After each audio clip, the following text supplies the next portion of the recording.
From the New York Times, I'm Sabrina Tavernisi, and this is The Daily. Last week, after the Israeli military detonated thousands of pagers and walkie-talkies across Lebanon, aimed at the militant group Hezbollah, the question was, what would happen next? Over the past 5 days, we've gotten an answer. The strikes came in waves, one after another.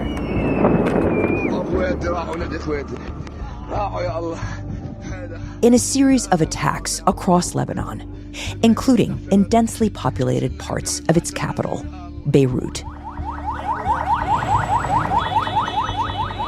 Those attacks sent the country into high alert. Thousands of people in the south have been fleeing their homes. And prompted panic among Lebanese civilians. Okay, there's a lot of panic. People are making their way out of this area. A few minutes ago, there's been another airstrike. You can see the smoke.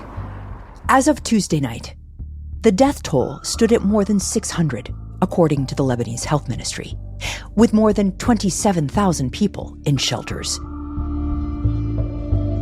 Today, my colleague Ben Hubbard on the origins of the spiraling conflict between Israel and its most feared regional adversary.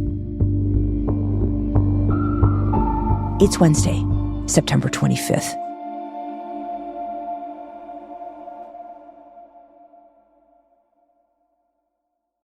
So, Ben, over the last several days, it really feels like we've come closer to an all-out war between Israel and the Lebanese militia group Hezbollah than we've ever been.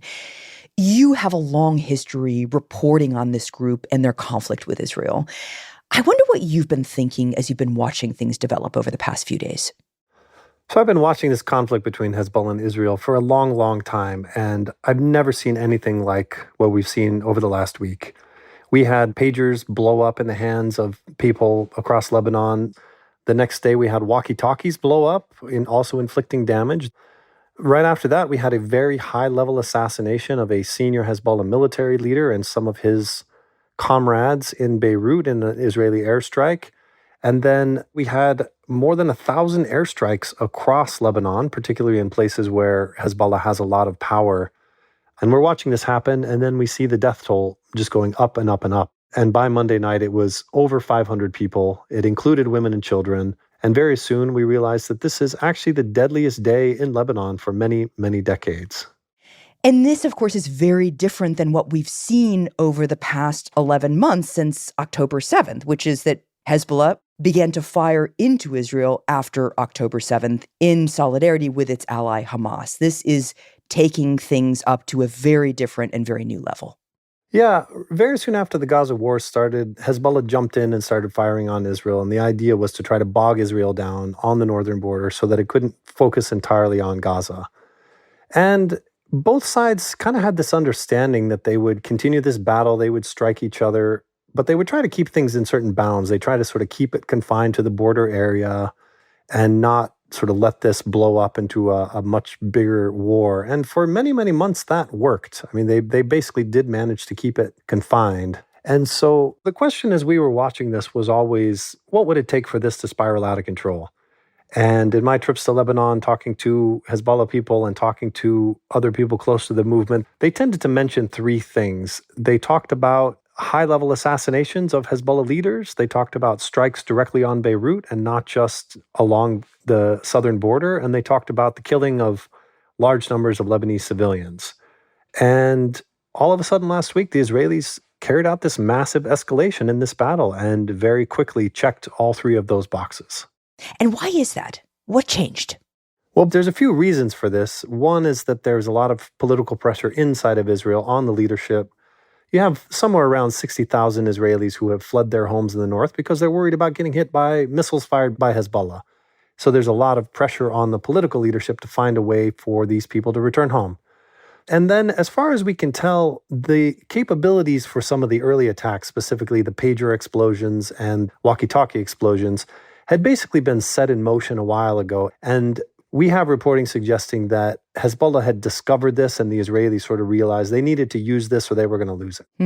So those two elements came together, and we've had this astounding series of attacks on Hezbollah that have changed the entire shape of this conflict. Right. There's been this barrage of rocket fire and bombings, including in Beirut. And everything we've seen so far has indicated that there are a lot of Lebanese civilians caught in the crossfire. What are the Israelis saying that they're doing here? Well, before all of this started on Monday morning, Prime Minister Benjamin Netanyahu put out a video that was addressed to the Lebanese, telling them basically that Hezbollah has been using them as human shields, putting rockets near their homes, sort of dragging them into this war, and that all of these rockets are a threat to Israel. And so Israel was going to come in and try to take out this military infrastructure. And he asks the Lebanese to basically get out of the way. Say, if you are anywhere close to anything that has to do with Hezbollah, you better leave. Which is probably very little solace for those families who've actually been affected by this. I mean, after all, you don't necessarily know where a Hezbollah installation is. But why this move away from Gaza when Hamas is the one that attacked Israel on October 7th? For a very long time, Israel has regarded Hezbollah as one of the largest threats on its border. And even before the Hamas attack last October, Israeli officials were much more worried about Hezbollah than they were worried about Hamas. And so this has been something that kind of has been in the air for a very long time. And people in the Israeli security establishment have sort of felt like we're eventually going to need to go and kind of take care of this Hezbollah problem and sort of get them off of our border. And now it seems like they've at least taken very, very significant steps in that direction. And it's still unclear how far it's going to go. I mean, it's already gotten to be much, much bigger than it was. And now everybody is wondering what's next. Is there going to be continuous airstrikes trying to take out Hezbollah's infrastructure, military infrastructure, or is it possible that the Israelis are going to launch a ground invasion? Okay, so now that an all-out war between Israel and Hezbollah is a real possibility, including, as you say, potentially even up to an invasion of Lebanon. I wonder, Ben, if you could explain the broader context for all of this. How did these two start fighting in the first place? So as it turns out, the conflict actually dates back to a ground invasion of Lebanon. They said they didn't want to take Beirut unless they had to, but they came.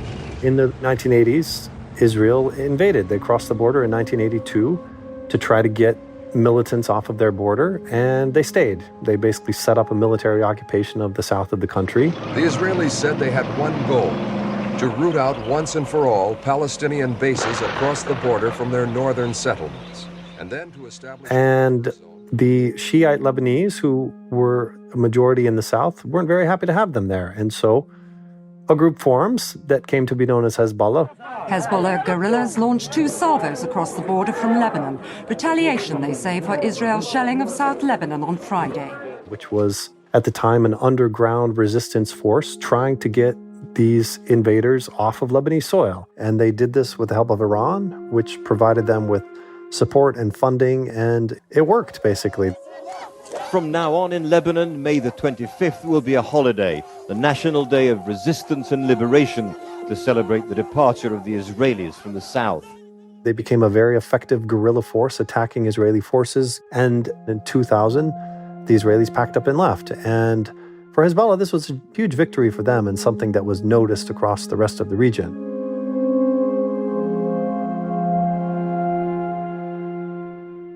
And they didn't stop. They continued to expand, following an ideology of the resistance, which in their terminology is this sort of shared vision of these forces across the region coming together to ultimately destroy Israel. And this is very deeply rooted in religious ideology that they share with Iran.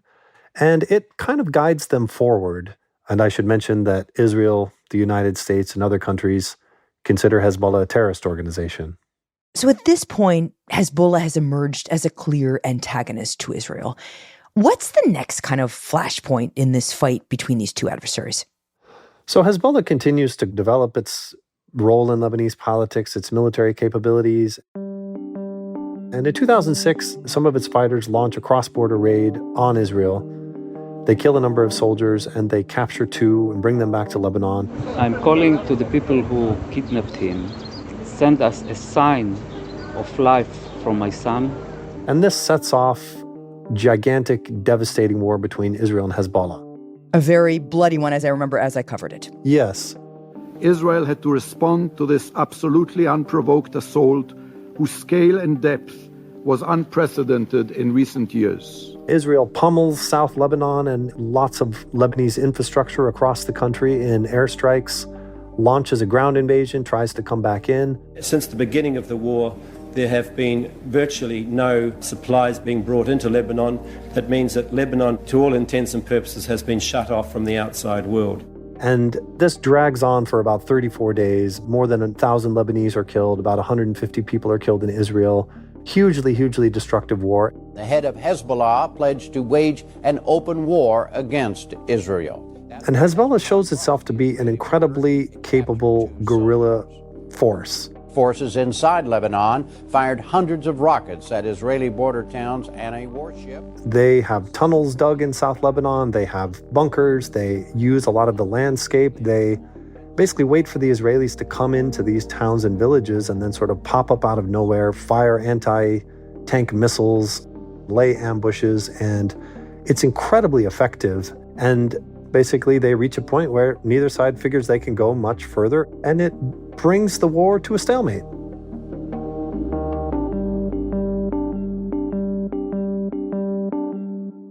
And even though Lebanon has been devastated by this war, Hezbollah walks out of it looking like heroes. Once again, instead of being sort of this scrappy force that fought the occupation, now they're one of the few forces in the region that can say, we stood up against the Israeli military and stopped them from even coming in.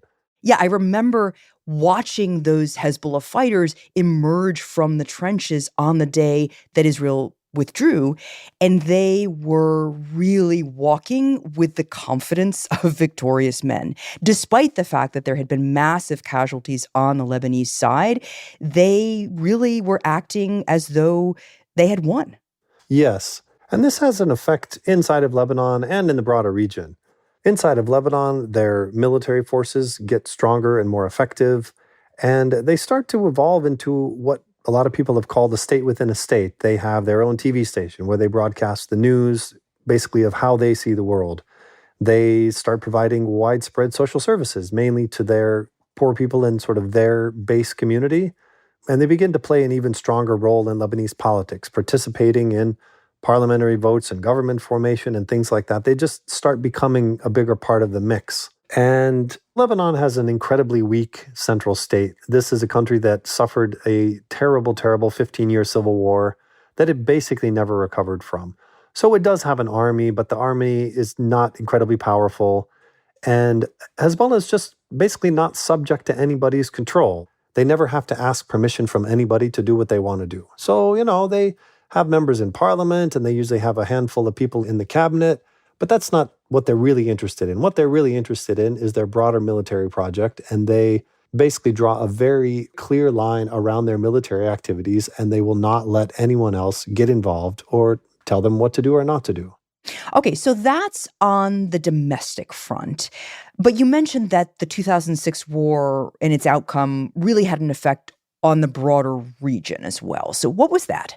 So Hezbollah's performance in the 2006 war really puts them on the map regionally. There's people across the region who are used to basically Arab armies being humiliated by the Israelis. And then all of a sudden, this militia stands up and stops the Israelis from invading their country. And so they kind of develop this aura as this kind of people's army. And you start seeing people flying Hezbollah flags and putting up pictures of Hassan Nasrallah, the leader of Hezbollah.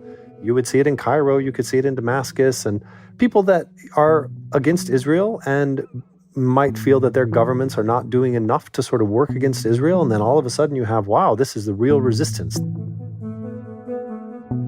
And that really raises their stock across the Arab world, and they run with it.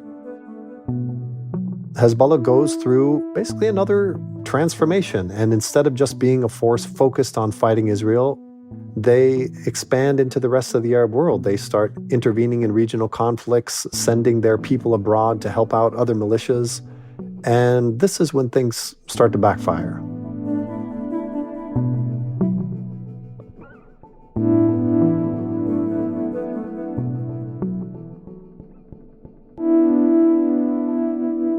We'll be right back.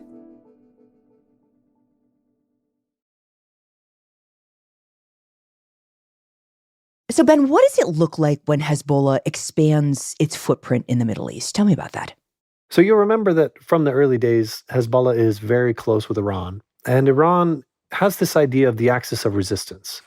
The axis of resistance is supposed to be this network of forces throughout the Arab world that are opposed to the United States and that are opposed to Israel and are trying to push back on their interests in the region.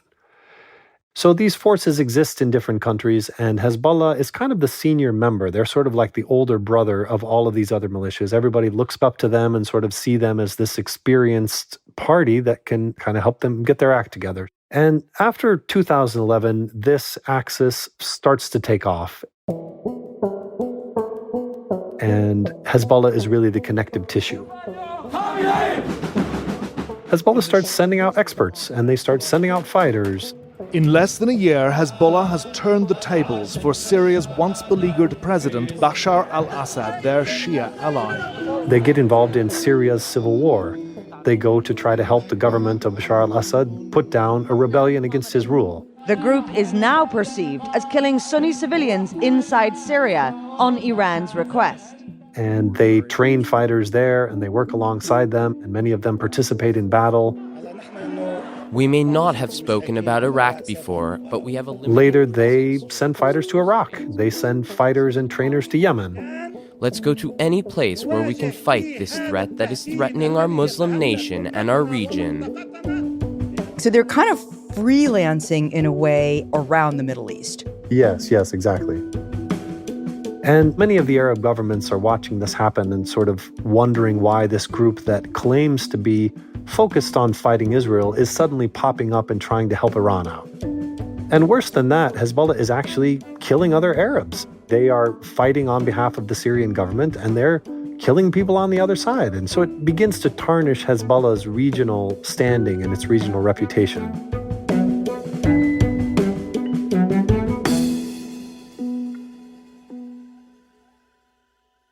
So that's a very big shift in a very short period of time for Hezbollah.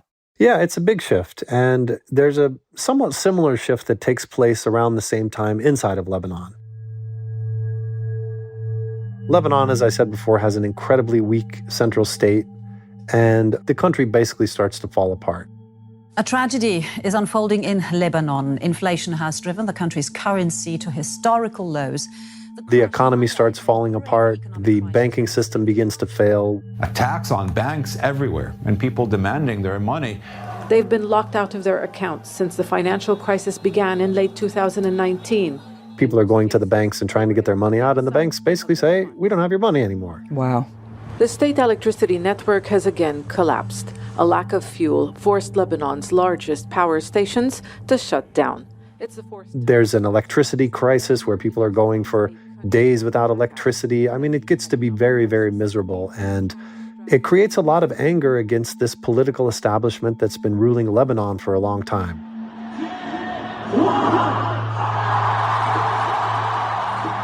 So in 2019, a protest movement begins to try to get rid of them. Protests. 1.5 million people, that is a quarter of the population, have taken to the streets over the last 5 days. People chant, revolution, revolution, we want the fall of the regime. People pour into the streets. They come out in downtown Beirut and in other cities, basically calling for a toppling of the regime. We need to get rid of these people who've been running our country because they've done such a terrible job. And interestingly, many of them consider Hezbollah as part of this establishment. People come out and they chant against Hezbollah the way that they chant against the other political parties. And they very much see them as players in this corrupt system that has brought the country to this kind of breaking point.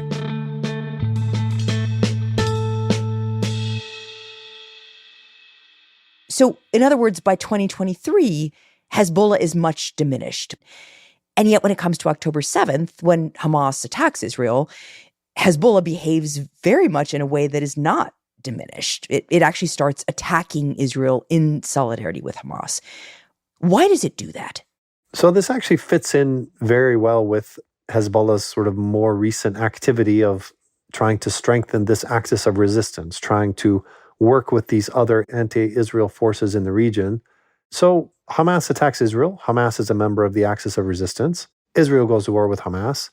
And Hezbollah says, basically, we need to help Hamas out. And that's what gets us into what we saw over the last 11 months, this sort of low-boil war along the Lebanon-Israel border. And then all of a sudden we hit this last week and it all falls apart. Israel launches this massive escalation and Hezbollah doesn't seem to have seen it coming at all. Walk me through what Hezbollah's response has been so far. In terms of statements, it's been largely defiance. Hezbollah leaders have come out. They've promised to keep fighting. They've promised to get vengeance against Israel for these attacks. Militarily, it's been more of the same. They are still launching missiles and rockets across the border at Israeli targets. There has not been significant damage or significant casualties reported on the Israeli side. And, I think everybody sort of expected that because of Hezbollah's capabilities, if something like this happened, they would be able to mount a really large response. And they haven't.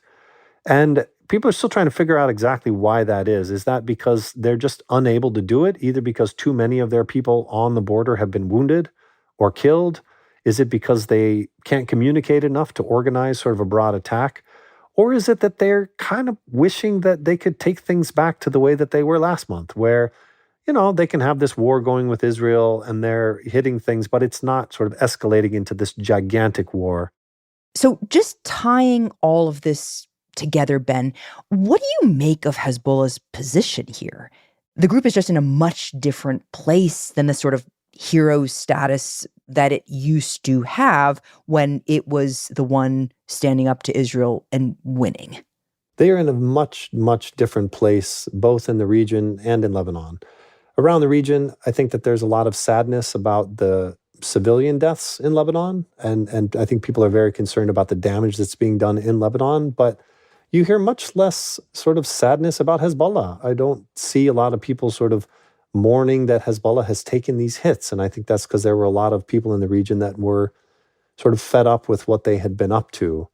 And inside of Lebanon as well, I think that, there had always been this idea that Hezbollah is there to defend us from Israel and to resist against Israel. But during this war, there were definitely a lot of Lebanese who sort of asked, why did you get us involved in this? Why are you dragging Lebanon into Hamas's war? And so I think people are worried about what Israeli action could do, whether there's going to be a ground invasion, how that's going to be terrible for the country. But I don't think that is a lot of people worried about what it means for the future of Hezbollah. So, Ben, is it possible that given all of this, Hezbollah's weakened stature domestically and in the region, and their loss of key leaders in these most recent round of attacks, that there might actually be a real chance here that Israel could achieve its goal of incapacitating Hezbollah, this threat that they fear most? It's very hard to predict where this is going, but I can throw out a few ideas. It seems quite clear that Hezbollah today is not what it was, that it has been hit incredibly hard as an organization on multiple levels. This includes taking out many senior leaders with lots of experience. This includes taking out a lot of middle management, and it includes hitting the rank and file. And so really across the structure, this is an organization that has taken a deep, deep blow. And from what we've seen so far, they're either not capable or choosing not to respond militarily to what the Israelis have done. So that suggests that the organization is damaged and that it could be more difficult for them to move forward. But in terms of the question of, has Israel achieved or could it achieve what it sets out to do, I think that's a much different question. Israel has tried to get quiet on its northern border by invading Lebanon before twice, and it has not worked. And if you make a comparison with Hamas, Israel has been at war with Hamas now for 11 months. Hamas is, by all accounts, a less sophisticated, less experienced fighting force than Hezbollah. They're also basically trapped inside of Gaza. They have closed borders. They can't move in and out and bring equipment in and out the way that they would like to. And Israel has still really struggled to try to destroy this organization as they set out to do. Hezbollah, on the other hand, is more sophisticated. It has the open borders of Lebanon to rearm, to move fighters, and to do other kinds of logistics. So even though serious damage has been done to this organization, it's premature to conclude that we've reached its demise.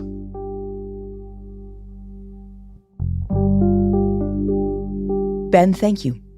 Thank you. On Wednesday, in a sign of defiance, Hezbollah fired a ballistic missile at Tel Aviv. the first time the group had fired so deeply into Israeli territory. The missile, which Hezbollah said was aimed at Israel's intelligence agency, was ultimately shot down by Israel's military and caused no damage or injuries. Meanwhile, Israel's attacks into Lebanon continued.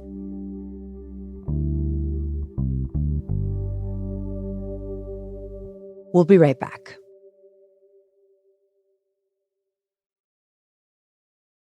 Here's what else you should know today. My fellow leaders, let us never forget, some things are more important than staying in power. It's your people. In his final speech to the United Nations General Assembly on Tuesday, President Biden made a full-throated defense for America's continued involvement in conflicts in Europe and the Middle East, framing his 4 years in office as part of a vital effort to safeguard democracy. When Russia invaded Ukraine, we could have stood by and merely protested.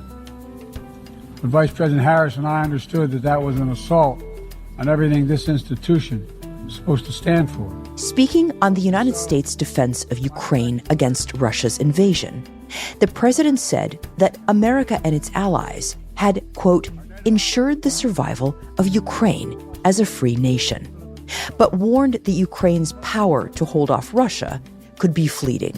Innocent civilians in Gaza are also going through hell. Thousands and thousands kills, including aid workers.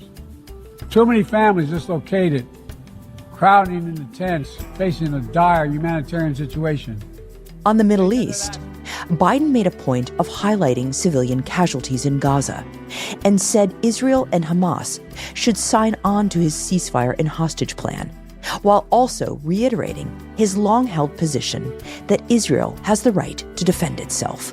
But he refrained from weighing in with specifics on Israel's actions in Lebanon, saying only that his administration was, quote, determined to prevent a wider war, and that even as the situation had escalated, he believed that a diplomatic solution was still possible.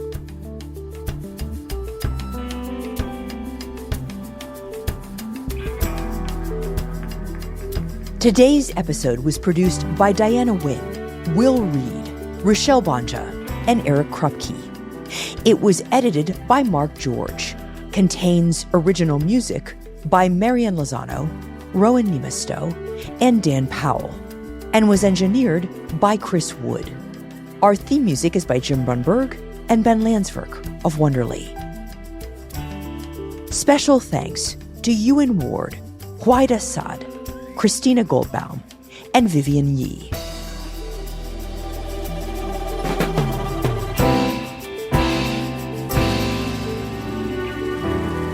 That's it for The Daily. I'm Sabrina Tavernisi. See you tomorrow.